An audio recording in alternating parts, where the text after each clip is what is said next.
All right, as we're waiting for everyone to get in, who here is on setter team A specifically? Me. John, Me. Matt. I don't know who said that. It's Bolton. Both on. Okay, there you go. Okay, cool, guys. I know some people are coming in on team B, so this is mainly based off of Alicia's team A calls since I don't have the chance to listen to team B's calls. So if any of this seems redundant or not feel like it's not geared towards you, that's why. But I've been doing this job for 3 years and multiple different offers just like this. So, pretty high chance that you'll definitely learn at least one thing after this call. All right. I'll continue to let people in as we go in, as we get by here. But yeah, let's just kick this off. Let's share my screen. Does everybody see this?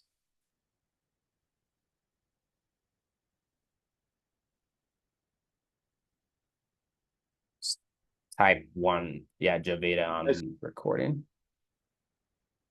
Just type a one in the chat if everyone can see my screen. Okay, cool. Perfect. Thanks, Lucas. Just moving this out of the way. Okay, so I'm just going to run through my call process top to bottom. And just to be upfront, guys, I'm extremely good at this job, but I never taught it like this. So this doesn't feel like the most refined, polished masterclass. That's why I'm going to go through this and teach it the best way that I possibly can. But also feel free to intervene and ask questions if something comes up, because like my brain's like a wealth of knowledge, but sometimes I need questions to help kind of direct my focus. This training I'm going to present you here is heavily inspired from when I used to work at RCA Cole Gordon's team, where I was a top producer there for a long time. We were pretty fucking good at sales. Oh, I got to stop the swearing. I forgot. It's not good for Alicia's team. Um, and this is heavily inspired by my old setter manager, Matei. He's a beast at setting and taught me the majority of what I know. So shout out to him. But basically, what I'm going to teach you here should be pretty similar to what Temple's teaching already. It's just like my process and what I found to work best over the years. So first thing I want to highlight is, as you go through this, like don't think of it like a script that you can't tailor off of. Like it's meant to be more of a syntax. It's meant to be a loose structure on how you conduct a call and how the average of your calls should sound like and should look like. But that can't let you take it away from having like a good conversation with the person. Because if you're missing that, then everything is just gonna fall apart. Our goal in the discovery here is to explore, listen, find out what they try, find out what they really care about, provide valuable insight for that person that you're speaking with. And if you do this more often than not, you're going to ensure you have a high show rate, 80+% average. People are going to show up in state ready to buy more often than they're not. One sec, guys.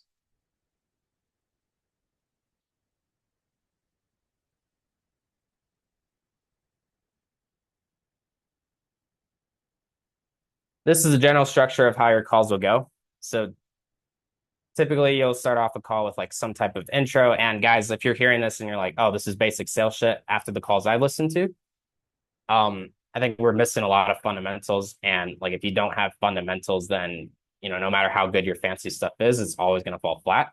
So at any point during a call, you're going to have your intro, ask about the situation, problem, how long it's been happening, what they've tried, more about their goals, why they care about their goals, an opportunity to see doubt if you need to, and then ultimately how to like nail strong pre-pitch and transitions. So let's start with the intro. Every part of a call is important, but the intro is undoubtedly the most important, because if your intro sucks, then you're not going to have any opportunities to improve and actually have a quality conversation with people. which will lead to a lot of people like hanging up on you, like having shitty dialogue with you. And, then it's just like a weak standpoint to have the entire call. So here's a few ways to think about it. You want to have neutral language. You want to have a friendly, familiar tone. So you don't want to sound like a dick, but you don't want to sound like you're very people pleasing. People pleasingness is what I've seen on a lot of your calls. Like you guys are asking for permission like way too much. Y'all are talking in very upward inflecting tones to people. You guys are like over complimenting them. And in a sales dynamic where we're asking them for $5,000 to $10,000 with us, they can't see us as below them or inferior. Otherwise, this creates a bad dynamic. Like, why would you pay someone 5 to 10K that you think you're superior to? Like, it just doesn't make sense. And then Oak Tree Energy. So basically, what Tempo was talking about yesterday in terms of like the morning formula and having a good state, this is what that means. So no matter what someone says to you, no matter what they try to do, like my roots will never be shaken. This is the other way I like to think about it. Authority, sharpness, and bottle enthusiasm is from Jordan Belfort. The way he teaches outbound, I think, is the best I've ever seen. But basically, 3 tones you want to have in a call, or 3 things you want to subconsciously communicate to your potential client that matter a lot more than the words is authority. So, do they think they're actually talking to an expert? Sharpness. Do you sound like you're focused and you're here to get business done and get stuff figured out? Or are you on your phone, you listening to music, or are you dazing off? And then bottled enthusiasm. Do you actually sound like you're passionate about what you're doing here? Do you sound like you actually care? Or do you sound like you're about to shoot your head because you hate your mind 9 to 5? And guys, like I've listened to some of your calls, and some of you guys sound like you're, half asleep, barely excited to be here, not really passionate. So that conveys. And if people don't feel all these things for you, they'll check out very quickly. This is why like I can pick up the phone and like 99% of people will want to talk to me and not hang up because I communicate all these things when I come across. Here's an example of what it would sound like on a call, like in time. This is usually how I do it. This is how I've been doing it for years. This is what's worked incredibly well for me. So, hey, John. Yeah. Hey, what's going on? This is Nick from, I have called Gordon's team here. This is Nick from Alicia Little's team. Oh, hey, how's it going? Oh, it's going good. Thank you. I saw you sign up for one of Alicia's training programs and I wanted to see, or training events. I want to see if I could potentially help. So it was very fast, but if you listen to me very carefully, I had all these things. Like I sound like I'm excited. I don't sound like I'm people pleasing. I sound like I'm sharp. I'm focused. I'm ready to have a good conversation. All right. I'm going to pause for a second. Like, does anyone have any questions on that? Because I know I just been kind of saying a lot here. All right. What's up, Lucas? Yeah, real quick, I'm curious your opinion on this. If you change your inflection, whether it's a man or a woman, because the last offer I was on, they kind of said maybe more downward inflection if it's a guy, maybe a little bit more upward if it's a woman. I know it's really a nuanced kind of thing, but I'm just kind of curious. I don't think it matters. Okay. I never talked to a man or a woman differently. Makes sense. So, okay. This is generally how the word track will go and how I'll do a call. So it'll sound like, hey, client. Hey, what's going on? This is Nick from Alicia Little's team. How's it going? I saw you sign up for our summit this January. So I want to touch base to see if I can potentially help. Did you get access to the Facebook group? Yeah, cool.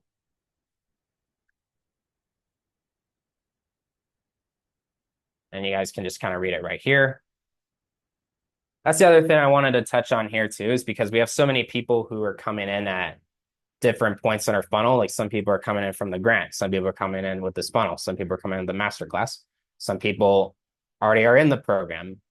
So another thing that I see a lot of you guys missing is you guys don't have any contextual awareness around like where they're at in the funnel and how to appropriately gauge. how to appropriately like lead the conversation from there. So what I would do is, you're pulling you have their number up on dial, they're coming up. Let's just say someone answers.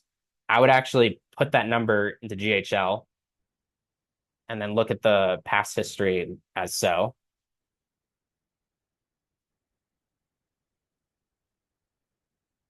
The number, the name, the GHL. You go to events, and I can see this person. If I was calling Monica here on December 12th, I'm seeing she got the AI implementation masterclass. So I would just call her and say, "Hey, Monica, what's going on? It's Nick from Alicia Little's team." "Oh, hey, yeah, I just saw you sign up for implementation AI masterclass that we're having tomorrow, right?" "Yeah, I did." "Awesome. Do you have any issues getting the meeting details?" "No." "Cool. You excited for the event?" "Yeah, no, I'm really excited. I want to learn AI to do all this stuff and do all this cool things. So yeah, no, I'm extremely excited for it."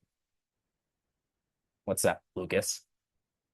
Hey, sorry, real quick, just like on the Yeah. turbo dial for the leads one. So the way I've been calling those, because a lot of them are already in, like it goes so quick that you don't even have time to like look them up, and a lot of them are already in the AI certification program. So, well, one thing I'm hoping that we can maybe address that later, get those leads off the dialer. But I usually just open with, "Hey, it's Lucas Snyder from Alicia Little's team," and I basically say like, "Are you already getting help? Or like, are you already working with Alicia Little, or is it something you're looking to start soon?" Because sometimes, like most of the time I call from that lead list, they're already in a program, so it would feel weird to dial them and then I guess kind of ask if they're already in a program. Does that make sense? Or do you have like a good intro for that type of for the turbo one lead? I do. And guys, we can absolutely sell those people. Like Adam put up a set with me that's already been in the program and wanted to upgrade. So there's definitely sales opportunities there. Here's the way I would conduct the call if you zap in and you figure out they're in the program. Or yeah, I get what you're saying. Like sometimes it's kind of hard to see like where they're at. So you can always just say like if you can't pull up their GHL fast enough, you can say, "Hey, I saw you sign up with one of Alicia's AI training events, right? Nice. It doesn't show me on my screen. Like, which one do you sign up for?" And then they'll tell you, "Oh, I signed up for the grant. I signed up for the summit. I'm already in the program. I'm already a consultant." And that will give you a better idea of like how to conduct the call from there. So, I like does that that. answer? Yeah, totally. That Yeah, helps a lot. Thank you. cool. Now, let's just say they're in the consultant certification program. This is exactly how I would do it. And keep in mind, guys, like I haven't tested this. So as I'm telling you this is just kind of a strong theory I have for now. I would like data to back this up. But I would say something like this. Like I've got a kind of a little script here of like, if they bought in something from us. The hell is going on here? I try to let someone in the room and now it's being weird. Okay, here, cool.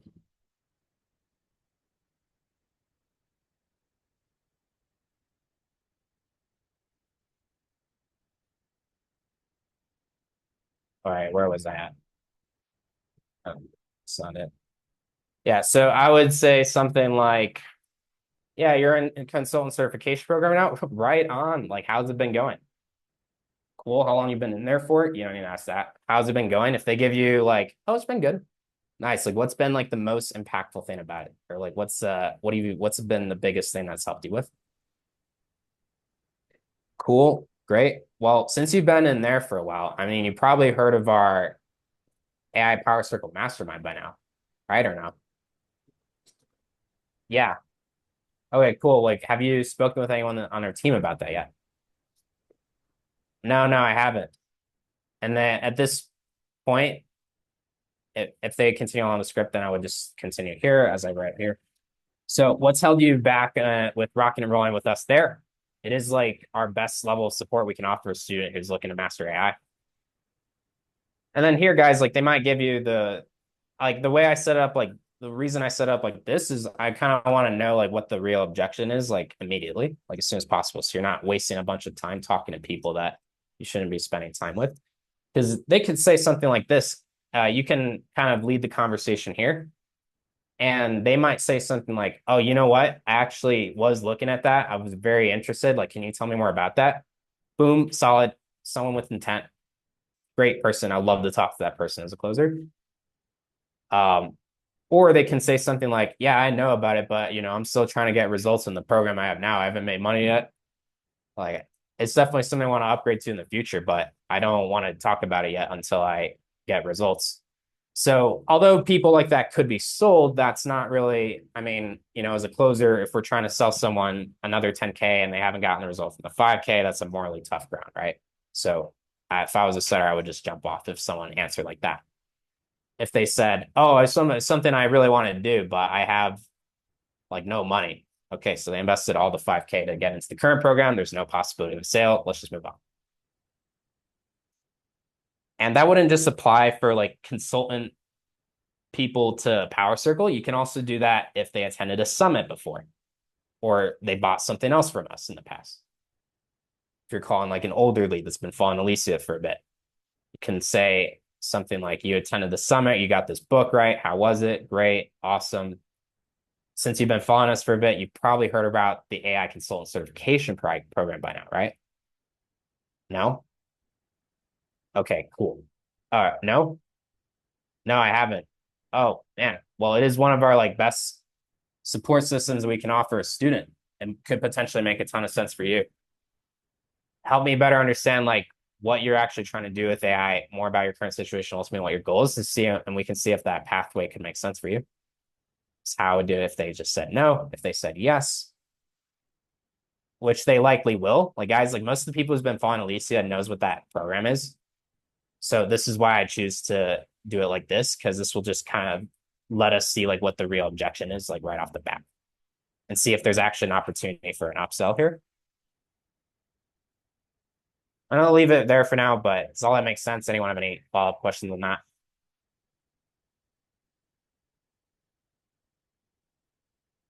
Just raise hands.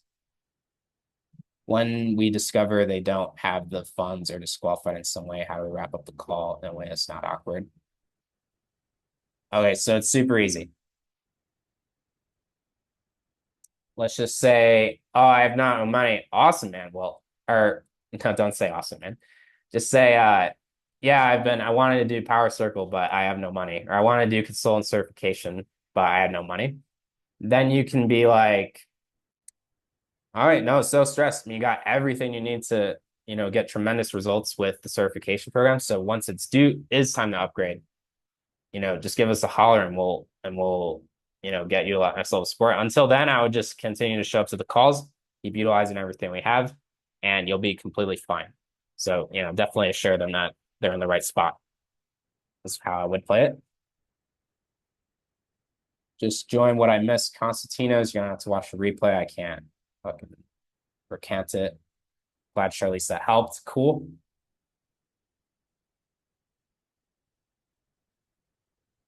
And then last thing I wanted to go over here is like that's past buyers. Now I know a lot of you guys are getting people who got the summit, who are attending this summit or the masterclass, like the one we're having later this afternoon.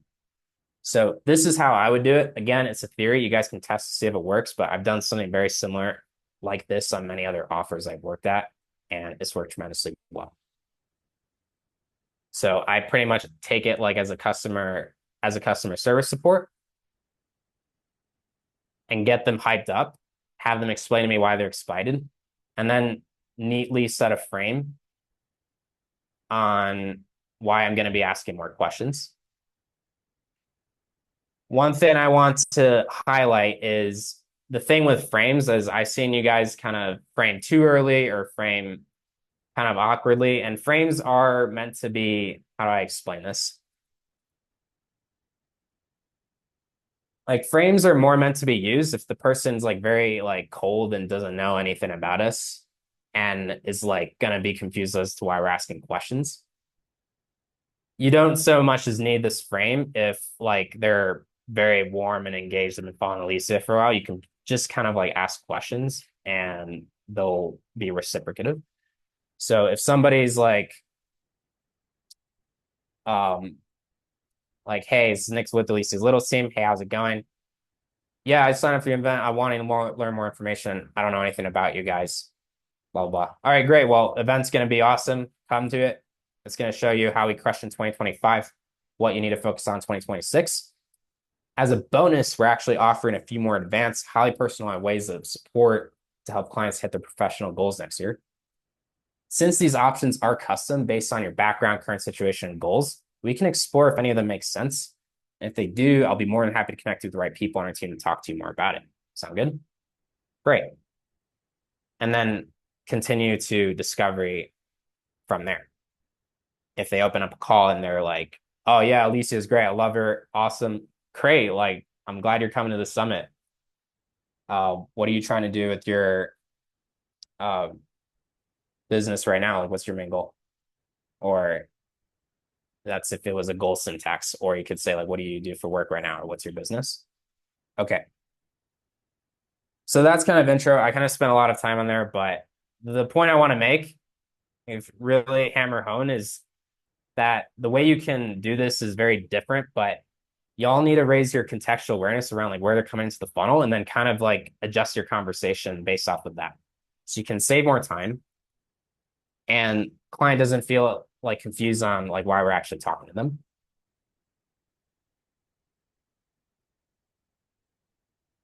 So once you finish the frame and the intro, then you're going to go into their current situation. And these questions will look completely different just based off of your style and how you look like. But this is typically the way I like to do it. It's like, hey, what do you do for work now? Or like, what's your business that you're working on now? Nice. How long have you been doing it? They're running a business and ask like, okay, what kind of clients do you service? How do you actually help people?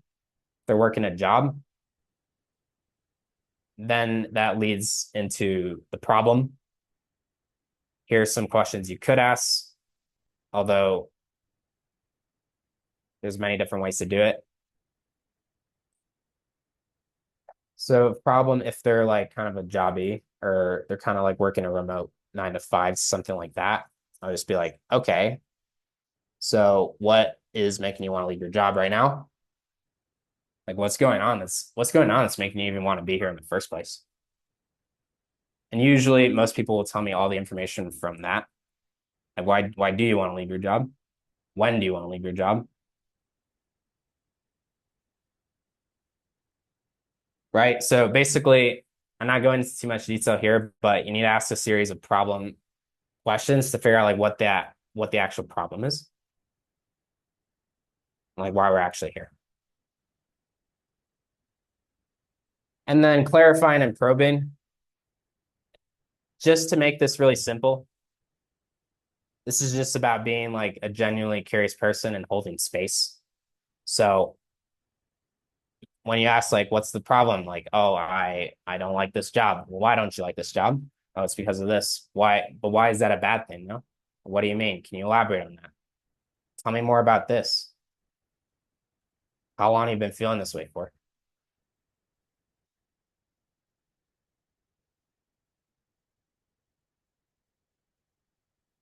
So questions like that.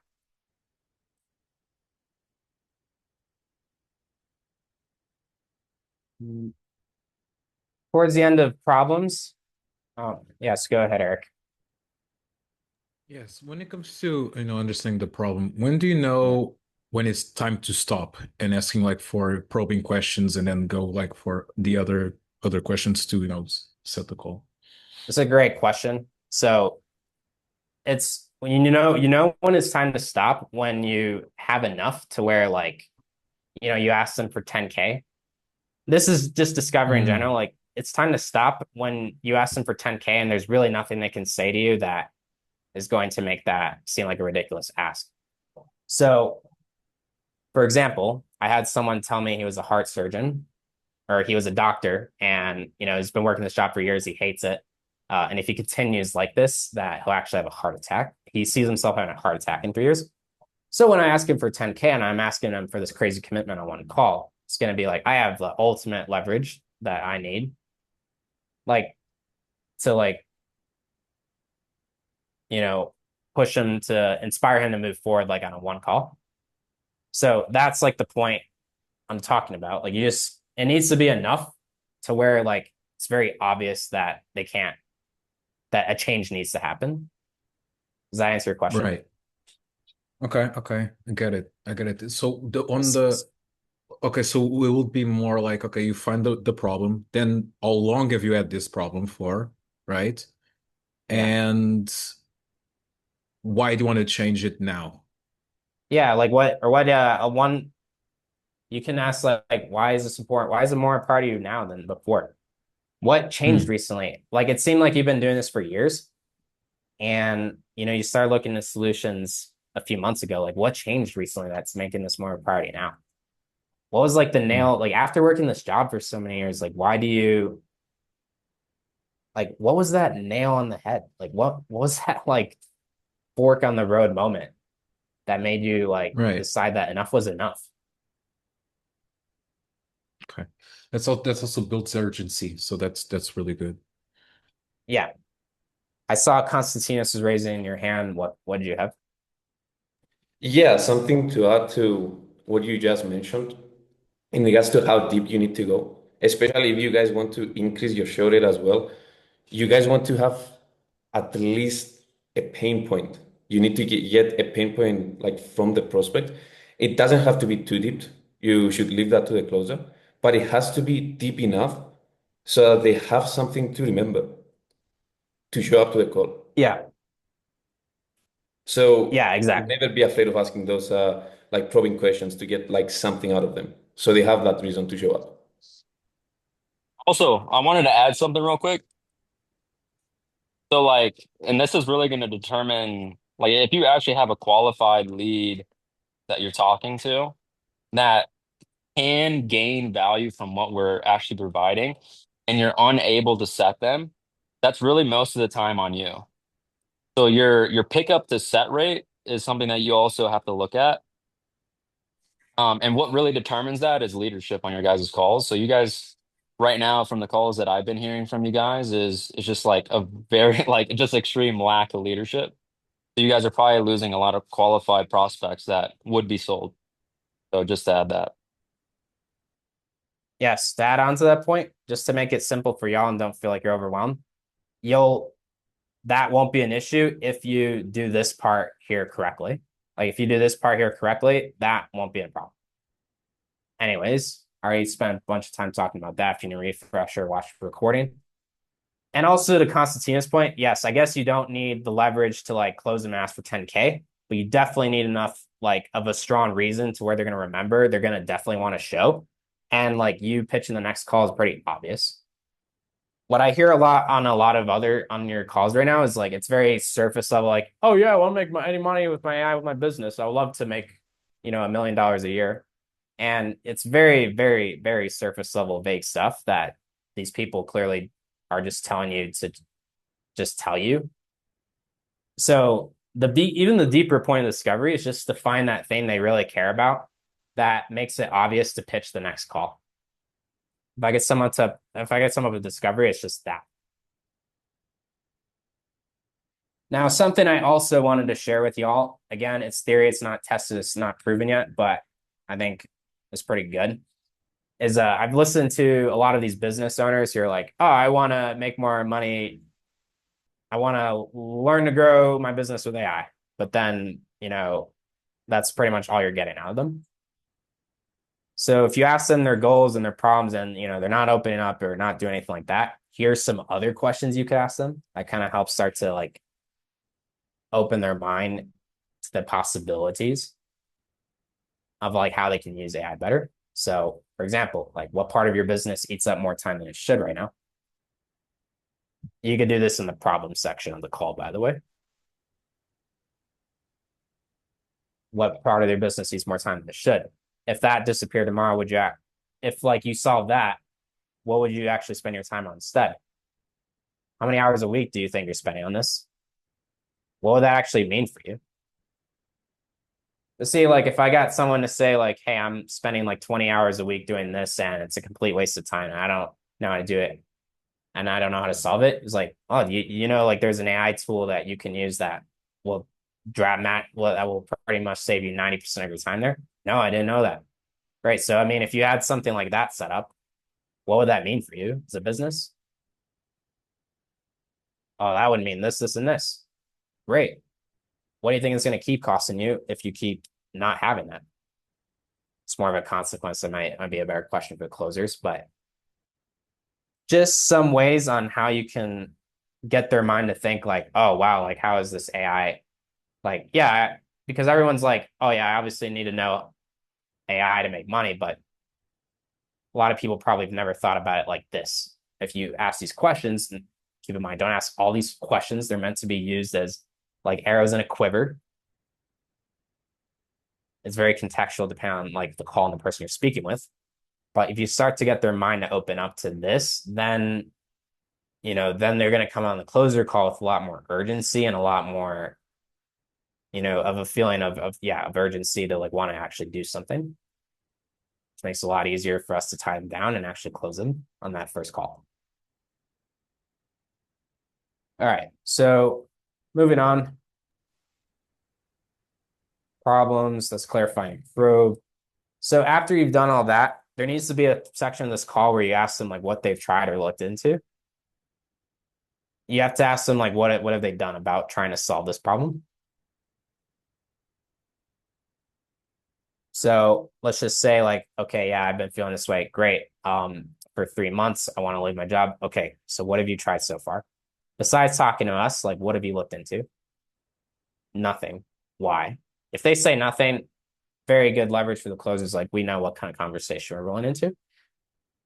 If they say, oh, I've tried this, this, and that, I've got scammed, I try that, it hasn't worked, blah, blah, blah, blah. It's like also very good knowledge for the closers, something we need to know. It'll help us adjust like how we're going to have this conversation.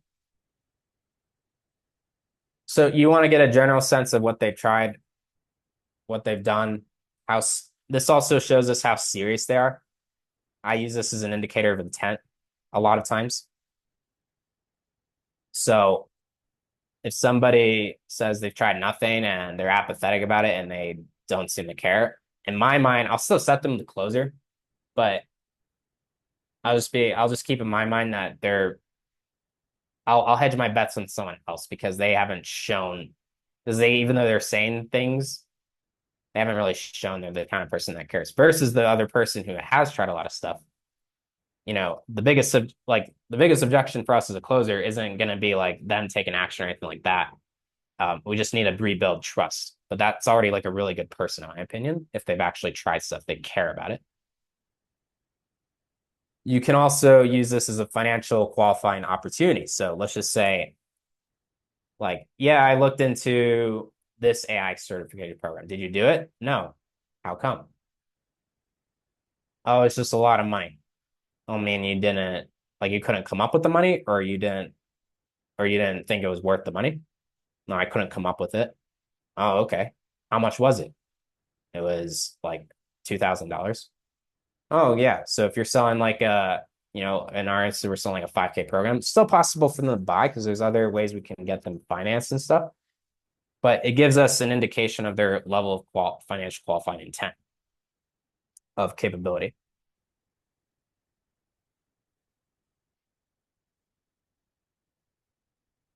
All right, so that's solution awareness. After that, then we move into goals. Make to replace your current income. So this is one of my first questions I like to ask for goals is like, okay, so we want to leave this job or we want to do this, right? Or this is like if they work a job, like how much do you need to make to replace, how much do you need to make with your AI consulting business or with a different income stream in general to replace what you're currently making? And they'll say a number. Let's just say, oh yeah, I need to make 10K a month. A great follow-up question asked after that is that what you're, oh, okay, is that what you're bringing in now? No, it's actually 7K a month. Okay. So 7K a month to replace, but it sounds like 10K would be like, that sounds like that would be the number to give you enough confidence to do this full time. Right. Okay. And then you don't have to ask this, but this also gives us a better idea if they're financially qualified or not. So if you ask, okay, 7K a month, also, by the way, I didn't ask, like, are you living the bachelor life, or you got a family and kids you're taking care of? I don't know. It's a family with 3 kids. So, for example, they say they're making like 4K a month and they got 3 kids and a wife.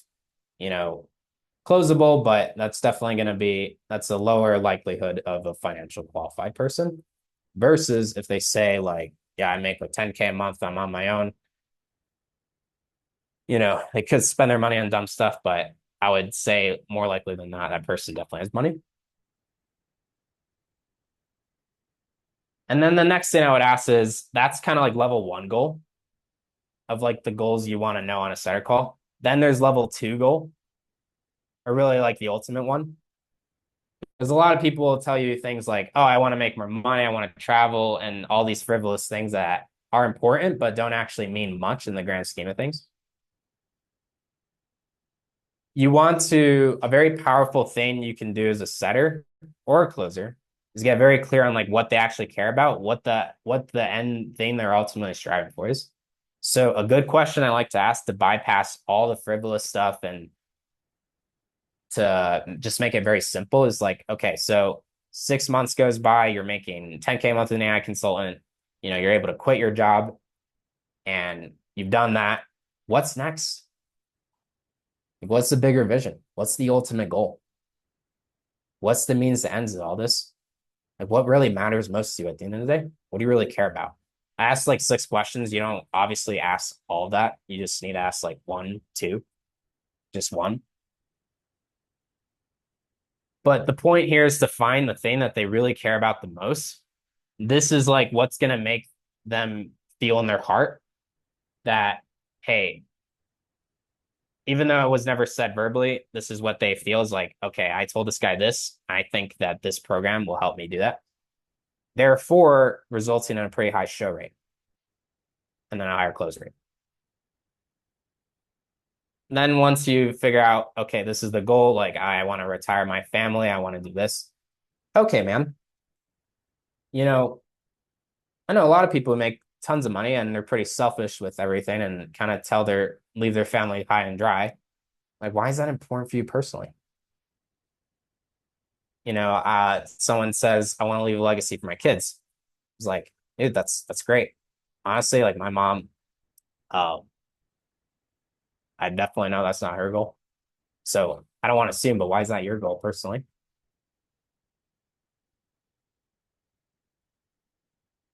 So pretty much like to make that simple, figure out the thing they care about most, ask why that's important to them.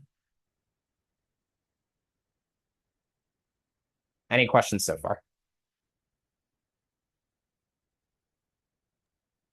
I have a couple Yeah. questions. Say it. So I have found, and I'm new to the offer, so I'm still learning it, but I have found that a lot of people I talk to work and they'll have like a side business that they're trying to scale or something like that. And when I do mention that they can get certified as an AI consultant, they get excited and I'll book those in. But is the consultant AIC, does it also work well for people who, like, if they were to go through that, would it help them to scale their own business as well? Or is that like only if they want to become an AI consultant? Because that's kind of where I guess I'm not sure what direction to take on the call. If Yeah. like they're not interested in becoming a consultant, you know what I mean? Well, this is an excellent question because the main 2 avatars that I'm finding personally is, they're a jobby or they're just someone. Sorry, I keep saying that ridiculous slander, forgive me. But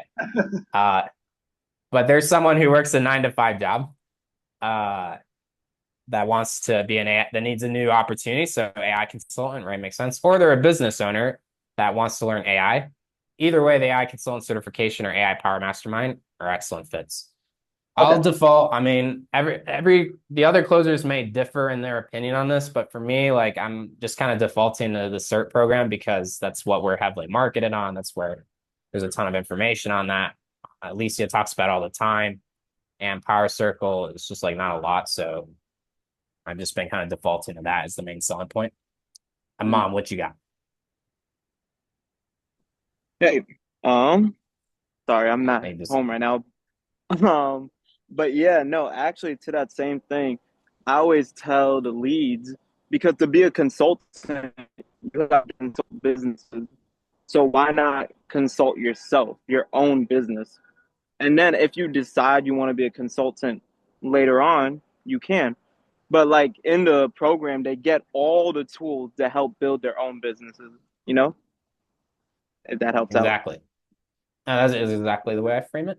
Actually, like for setters who, because I designed this like syntax to help people who are very cold and uneducated get more educated so that we actually have a good chance of one call closing them.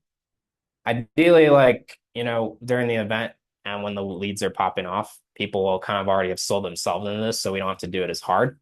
But Lucas, to finish answering your question, the last thing, this kind of pertains to the last part of the call, is like how you actually segment that and to end it confidently and strong. So here's another problem I've seen on your guys' calls is you guys ask the last question in your discovery and you're like, oh yeah, how much money do you want to make? Oh yeah, 10K a month, great. You know what, man? Talk to one of our advisors. They'll help you out.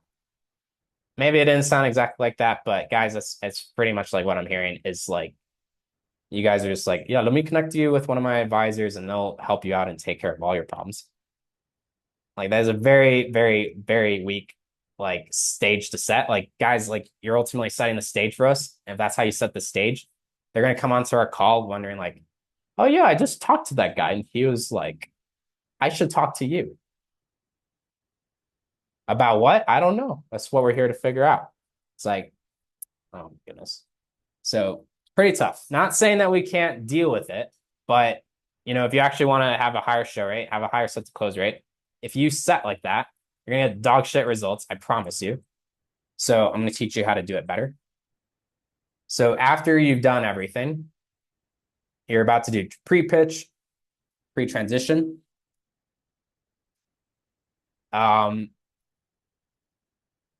Then you can say like, hey, okay, so I think I'm pretty clear on your situation.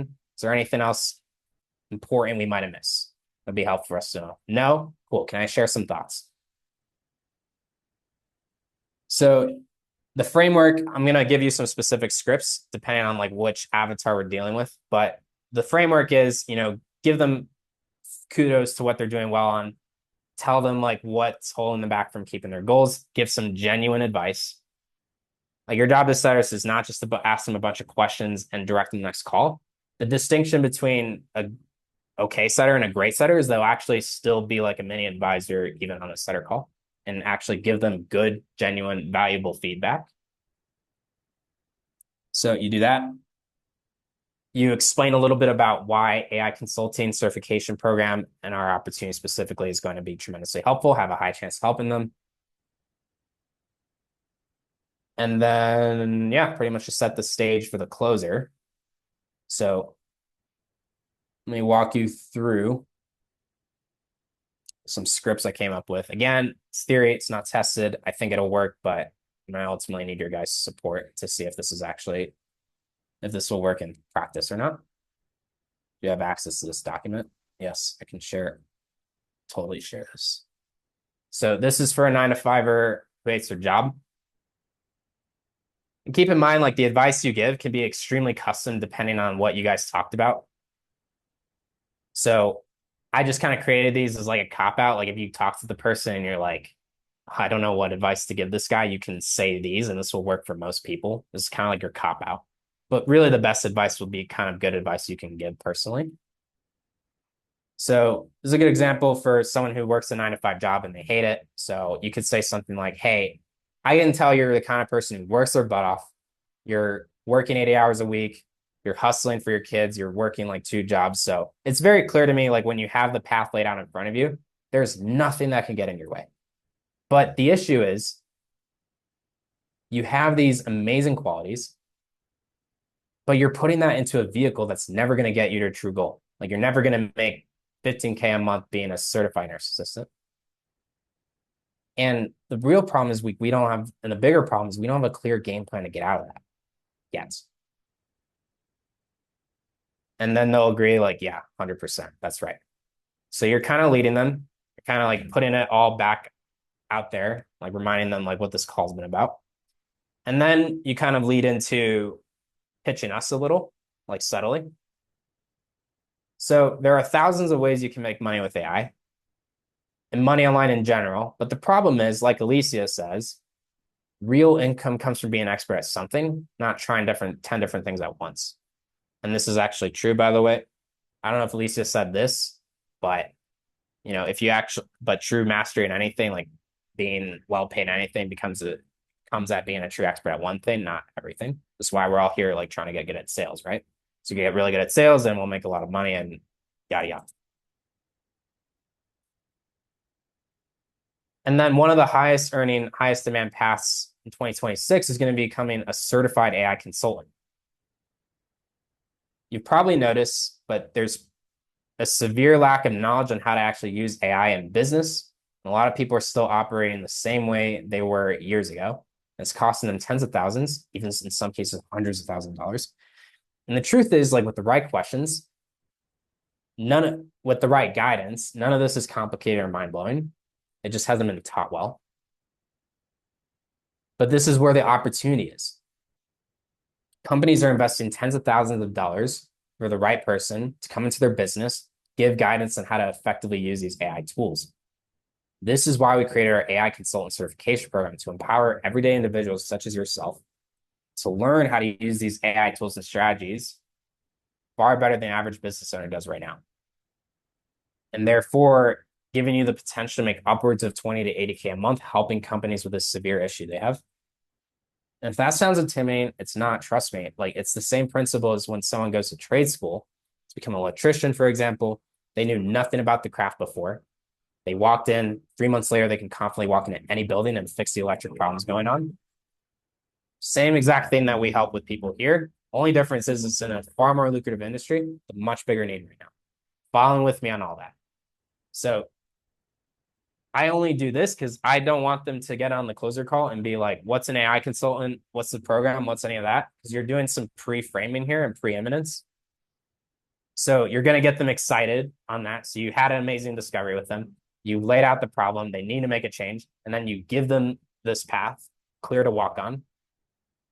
Now, the next questions they're going to have is, oh man, like, how does that work? How do I get started? Like, this sounds great. Like, what's going on? What do I do now? This is the perfect opportunity to smoothly segment to your closer. So I know you probably have some more questions, which we don't have time for right now. Based off everything you told me, I think there's a very high chance this pathway is going to make a ton of sense for you. But I don't want to get too ahead of ourselves. So let me connect you with one of Alicia's advisors. We'll sit down with you and help create a game plan of exactly where you're at now and what you need to do in order to hit your goals. And if you want to do that, be an AI consultant, great. They'll map out exactly what the plan will look like. If it ends up making sense, awesome. If not, it's all good either way. Sound good? Or I'll usually actually be silent and let them tell me sound good. If they don't say anything, then I'll be like, sound good? Sound good? Yeah. Great. So what do you got going on today or tomorrow? I'll talk about like how to actually set the call. Last thing but basically, yeah, you confidently pitch the closer. And one thing I want to highlight here is you want to make the call very low risk. Is something a lot of setters don't do well. So you want to make them aware that they're gonna potentially be upsold, but you don't want to make them sound like it's going to be a pressure buying environment. So if it ends up making sense, great. And if not, that's all good. Like, we can make other recommendations.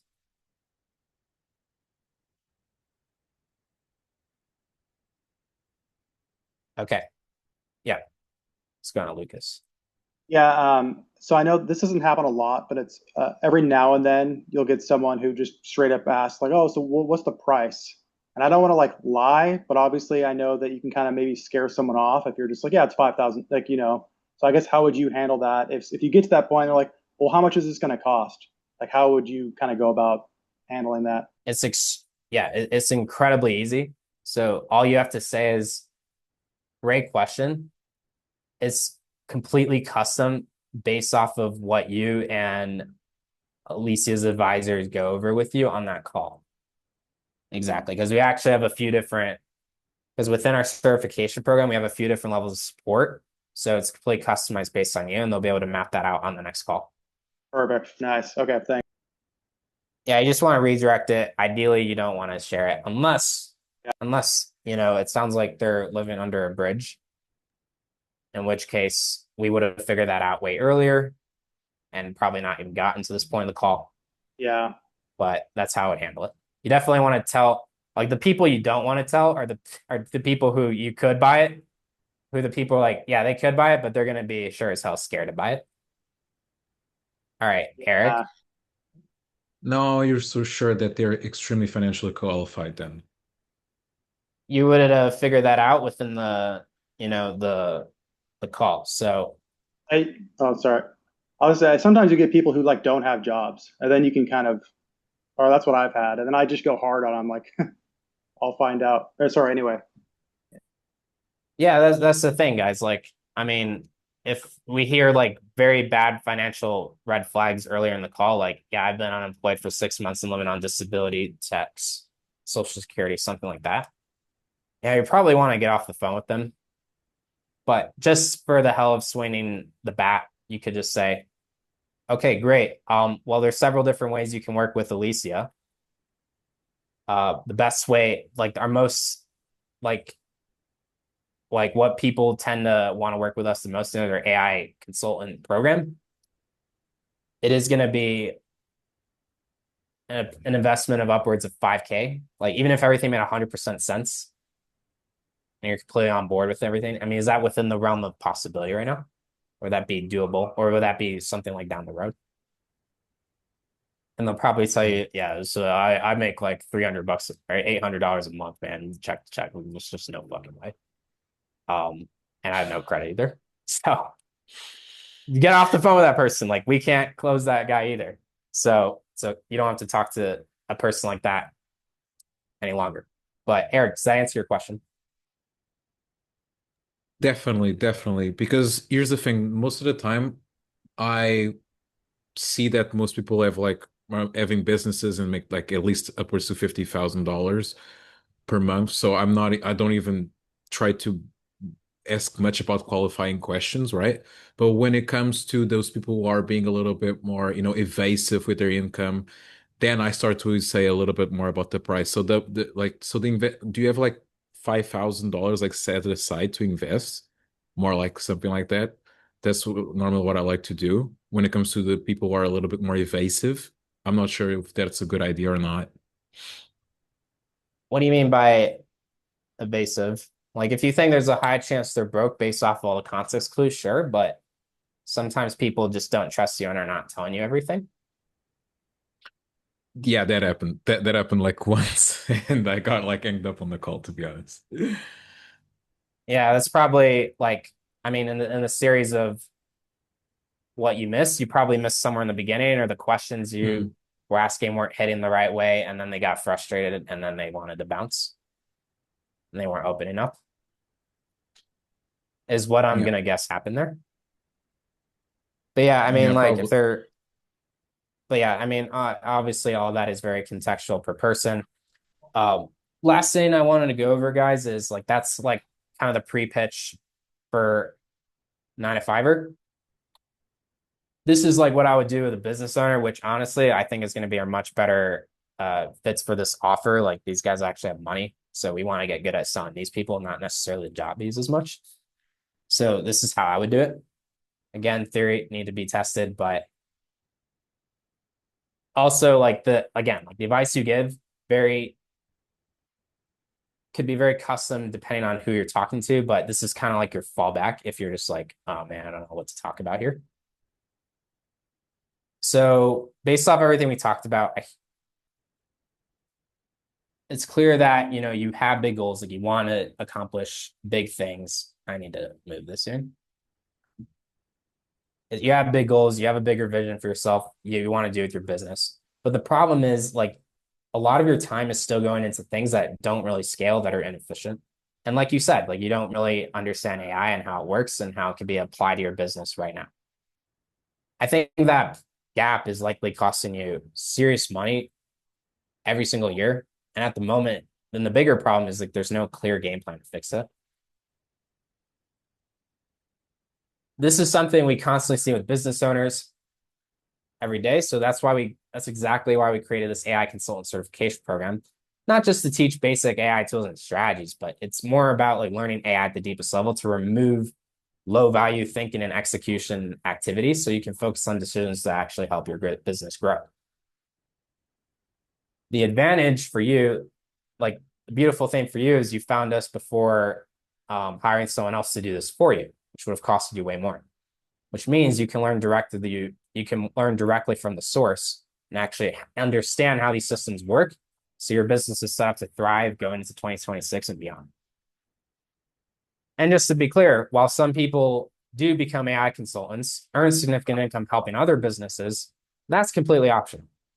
The core value here is just equipping you as a business owner with the leverage and systems and the knowledge you need so that you're no longer falling behind, you're no longer guessing, and you don't have to pay outrageous like retainer fees to like other people to do this for you.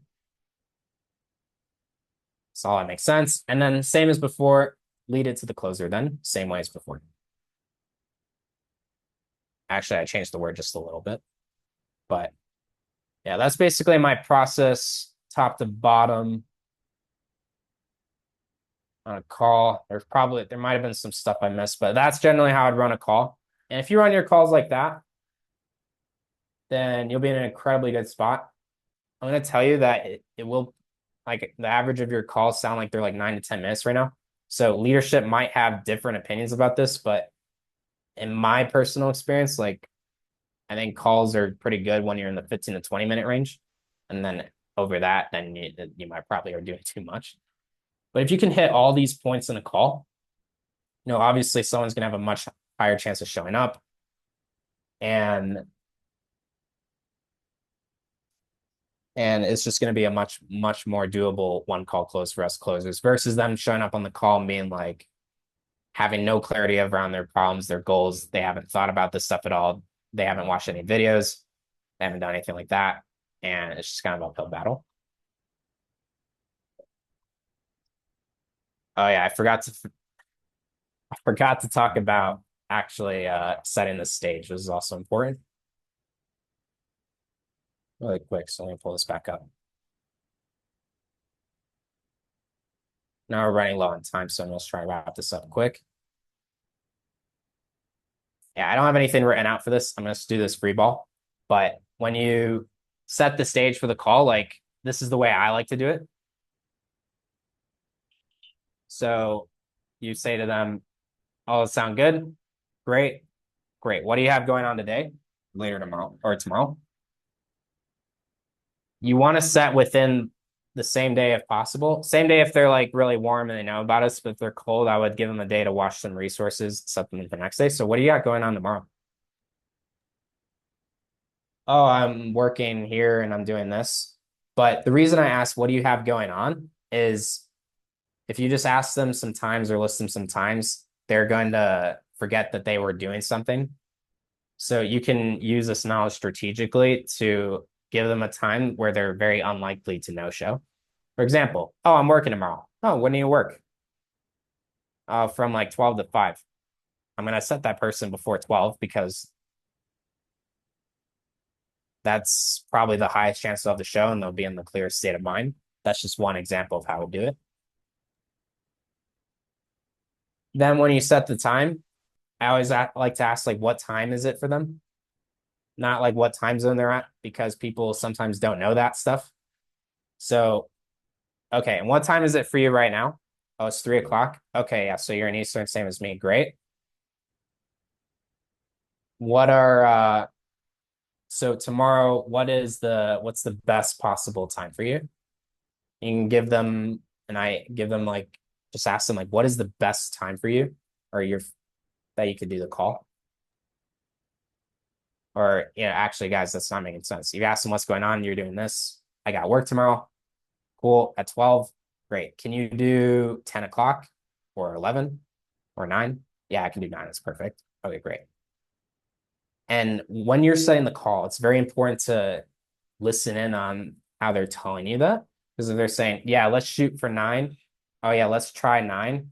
Yeah, 9 should work. You want to have your ears extremely tuned for uncertain language. So if they say something like that, like I think 9 should work. Like you said, it should work. I want to make sure the time for sure works. Like, do you know that time for sure work or no? Or do we need a different time? No, that time will for sure work. Okay, great. And then book it in. But the point is, like, sometimes I ask it, sometimes I don't. I'm listening to see if they're confidently telling me that, or they're sounding like they're kind of bullshitting. So very small thing that does make a big difference. Number 2. So lock down the time with them. And then last thing, like, especially if I know Temple said some stuff yesterday, but especially if they're like, colder, they're very new to us. It's going to be a much easier time as us closers if they actually take some time to research Alicia beforehand. So we're always running these AI events. I'll send a link of the one we did last time, and I'll have a link for the one that we're doing tonight or today. But I would just say, like, hey, I know you're pretty new to us and all this stuff. And Nick's going to definitely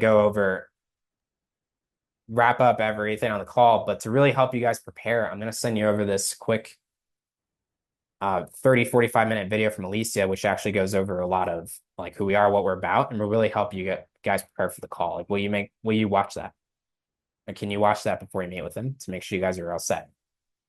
And they'll say yes, they'll watch it, and this will significantly lower the chance they show up to the closing like, oh yeah, I'm new to you guys. I don't even know what's going on. I want to do my research. Just to kind of prevent all that.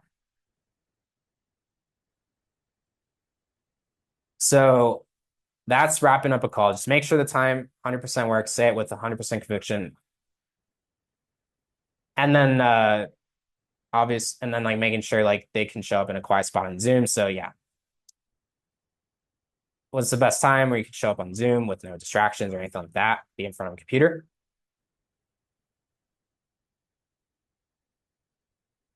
So yeah, make sure the time for sure works. Show them up on Zoom, have them watch pre-call resources. And if they do all 3 of those things before a call, then they're going to be in a buy-in environment and we're going to have a much higher chance of one call closing them. Okay. So we're already a little behind here, but what questions do you guys have or anything about that did not make sense that we need to recover again? Can I just say something real quick? Yeah. All right. First of all, thanks. This is really helpful and it's amazing. And I was just gonna say, for those of you guys who are like stuck doing surface level, or you feel like it's like uncomfortable to go that deep with them, like just kind of like, I don't know, you're helping them out. And I know like definitely the way you just described and went through that is definitely going to be a much better set than when you go surface level. And the more you do it, just the easier it gets. So that's all I wanted to kind of throw in there, because I know it sounds like you said you heard a lot of people kind of just keeping it surface. And so, yeah, that's pretty much it. Yep. I mean, in sales in general, like the more you do, like the more you'll get better at it. It's just like an inevitability. So if your calls aren't good right now, that's okay. Just commit to constantly doing more and then like constantly figuring out ways on how to improve. Like you getting good at sales and you becoming a closer, being a manager, doing whatever you want to do in the future is just an inevitable outcome. All right. What other questions do y'all have?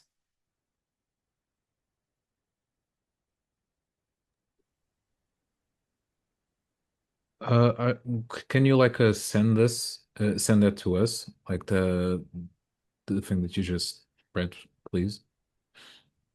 Yeah, I'll go ahead and send the 2 main docs that I was showing on this call.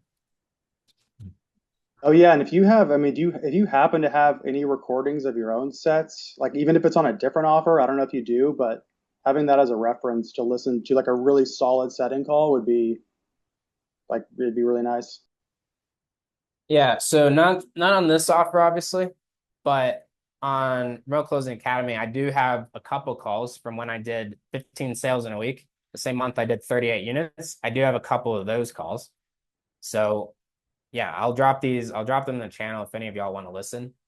And when you listen to those calls, I will listen to like how I sound, how I show up. You're gonna see like I'm doing all those principles well.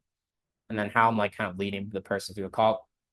Yeah, I mean, there's a ton of things I do well on this call, so I'll send those over. Let's see, what else? Okay, how to make notes properly. I've seen a lot of your guys' call notes are pretty bad. Don't really have time to go over this right now. All right, yeah, for anyone who's still listening here, I've seen a lot of your notes and I don't think they're like the best. So, all right, let me find an example. Forgot who was that person that Botan set for me. I think it was this girl. Yeah. Okay. Konstantinos, you probably all saw, but he made a script. Not a script. He made like a format of how you should train the AI to give us notes. So basically, how you want to do that is you want to take your dialer transcript. You want it to feed it into ChatGPT, kind of like, where is that?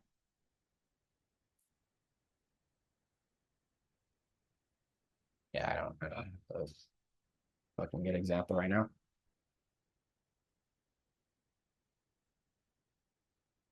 I'm gonna make a separate limb on this video on this layer because I don't have this prepared. But better notes for closers.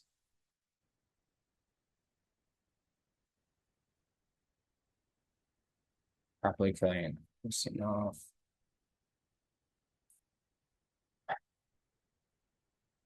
Yeah, we'll wrap it up for there, guys, because I don't want this to get too long. There's some other things I want to go over, but didn't quite have the time. But as far as like running a call, that's pretty much it. If you run your calls like that, you'll be in a tremendous spot. And yeah, I guess we can wrap up the training from there. But unless anyone else has anything they want to go over, talk about.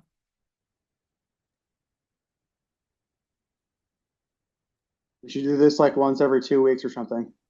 This is Yeah, really there you helpful. go. Constantinos, thanks. Whoever dropped this, thank you for dropping it. Yeah, I can do this once every 2 weeks. Do like more in-depth call reviews, but I mean, Temple's already doing that, so it'll be good. Okay, cool. Well, we're gonna wrap it up for there. I have some other calls to jump to, but if anyone has any follow-up questions or like anything like that, you don't want to ask in public here, I'll definitely address it in private as well. So I'll chat with y'all later. See ya.